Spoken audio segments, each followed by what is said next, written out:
Bonjour Iliana. Bonjour Daniel. Alors, de quoi allons-nous parler ce matin ? Alors aujourd'hui, nous sommes le 3 septembre, mais aussi le Gimel Elul, qui est bien entendu l'anniversaire de la mort du Rav Kook. Exactement, l'anniversaire du décès du Rav Kook. Alors le Rav Kook, le Rav Avraham Yitzhak HaKohen Kook, j'en ai déjà parlé, et aujourd'hui, je voulais vous parler d'une chose particulière qu'il avait faite, qui s'appelle Massa à Moshavot, le voyage entre les différents Moshavot, entre les différentes... 1904, si je ne m'abuse. Pas du tout, 1913. Mais c'est bien, vous êtes en forme ce matin. Donc un voyage entre 1904, c'est quand il arrive en Eretz Israël, si je ne me trompe pas. Avec le Rav Elchanan Wasserman. Le Rav Elchanan Wasserman, je suis pas sûre, mais je peux vous dire... je vais y arriver, donnez-moi une seconde. Voilà, je suis concentrée. Alors, c'est surtout le Rav Yosef Chaim Sonnenfeld, c'est ça qui est très important. Je suis pas loin, mais concentrez-vous et laissez-moi vous raconter l'histoire. Donc, en 1904, le Rav Kook est arrivé comme le grand rabbin de Yafo, ainsi que des Moshavot. Les Moshavot, ce sont tous ces nouveaux villages qui sont créés un peu partout en Eretz Israël. Ces Moshavot ont été créés à partir de 1800, dans les années 1880, par la première Aliyah Rishona, et continuent de se développer grâce à la Aliyah Ashnia. Et c'est justement cette Aliyah Ashnia qui est assez intéressante. Si la première Aliyah, on avait des personnes qui étaient très sionistes, mais qui n'étaient pas pour autant anti-religieux et qui étaient plus ou moins religieux, plus ou moins traditionnels. L'Aliyah Ashnia, elle va être très profondément idéaliste, et cet idéalisme est un idéalisme socialiste, voire marxiste, et qui est aussi très souvent... de la révolution d'octobre. Voilà, et qui est très souvent aussi un socialisme qui est tout à fait... Oui, j'allais le dire. Avant, voilà, vous n'êtes pas du tout concentré, Daniel.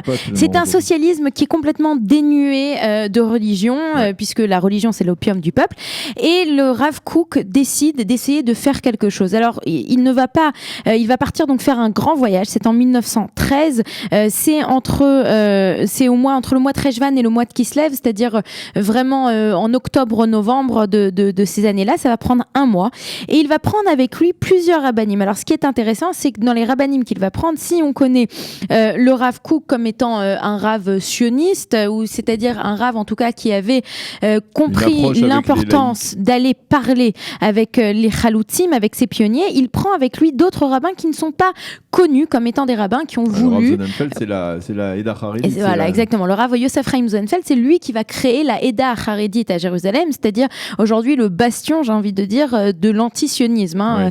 Et donc, en 1913, il va parler à ses amis rabbins, il va leur expliquer l'importance d'aller parler avec ces jeunes, d'ouvrir un dialogue, de permettre peut-être de rappeler tous ces jeunes-là, il faut le dire, ce sont des jeunes qui ont grandi au Heider, qui ont grandi dans des shtetl, qui ont fait leur alia, mais qui connaissent tout, ils connaissent par cœur les traditions, les prières, et donc juste de leur rappeler que ces traditions existent. C'était la Alia Bet.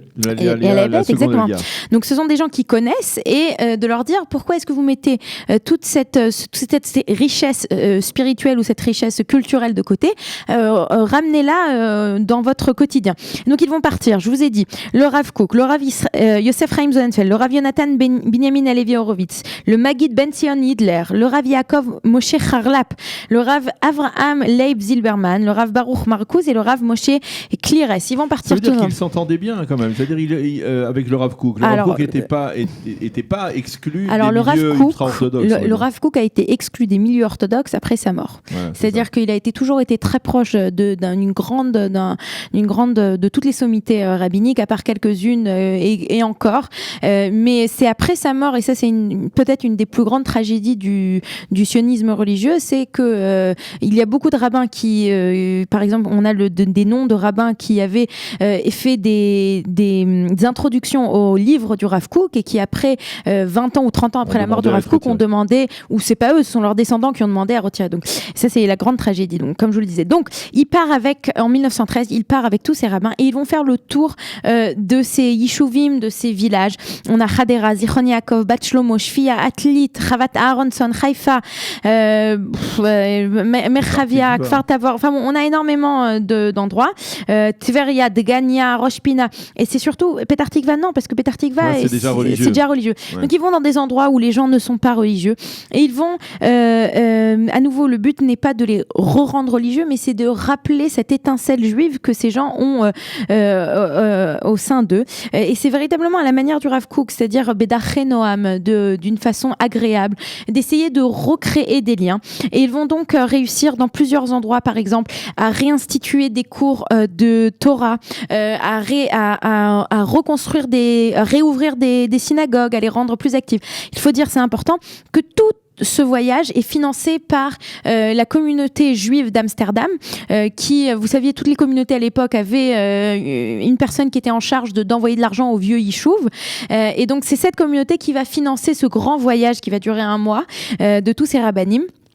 Et il y a énormément de choses qui vont être faites. Bien entendu, il y aura des yishuvim où ça marchera mieux que d'autres. Plus les yishuvim sont socialistes, moins en général ça se passe bien. Mais il faut dire quand même qu'il y a, quand ça se passe pas bien, ça veut dire juste qu'il y a une rencontre, que la rencontre se passe bien et qu'il n'y a pas trop de fruits de cette rencontre. Mais il faut raconter que tout le monde a dit à quel point, à la fin en général de chacune de ces rencontres, de ces discours, de ces rabbanim qui venaient parler à cette jeunesse, ça se terminait en général par de grandes danses, un mélange d'une aura socialiste avec des danses traditionnelles juives, et que à la fin les rabbins et les jeunes se tenaient par les épaules et que tout le monde, c'était un grand moment de joie. Le Rav Kook voulait continuer et faire ces voyages une fois par an. C'était le but, mais le premier a été en 1913 et 1 an plus tard, c'est 1914, c'est le début de la Première Guerre mondiale. Je vous rappelle que Rav Kook va être à Londres et ensuite il sera en Suisse pendant la période de la Première Guerre mondiale. Donc ça va reprendre en 1923, puis en 1927 et ensuite ça ne reprendra pas puisque le Rav Kook décédera en 1935. Exactement.